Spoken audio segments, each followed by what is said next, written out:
आषाढ़ गुप्त नवरात्रि व्रत कथा। एक पौराणिक कथा के अनुसार एक बार ऋषि रिंगी भक्तजनों को दर्शन दे रहे थे। तभी अचानक से भीड़ में से एक स्त्री निकलकर आई और हाथ जोड़कर ऋषि रिंगी से बोली कि मेरे पति दुर्व्यसनों से सदा घिरे रहते हैं।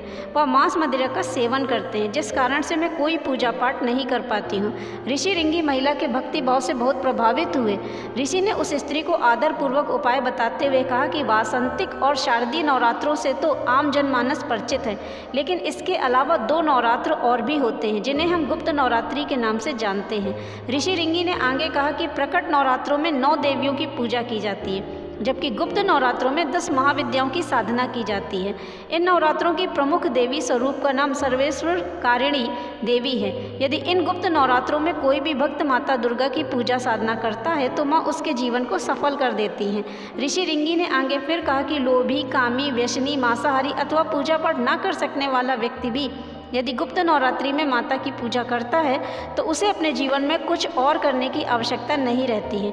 उस स्त्री ने ऋषि रिंगी के वचनों पर पूर्ण श्रद्धा से विश्वास करते हुए गुप्त नवरात्रि की पूजा की। माँ उस स्त्री पर प्रसन्न हुई और उस स्त्री के जीवन में परिवर्तन आने लगा। उसके घर में सुख शांति आ गई। उसका पति जो गलत रास्ते पर चल रहा था वह सही रास्ते पर आ गया। गुप्त नवरात्रि पर माता की आराधना करने से उसका जीवन पुनः खिल उठा। तो सभी प्रेम से मिलकर बोलो जय माता दी। माँ दुर्गा हम सब का कल्याण करें।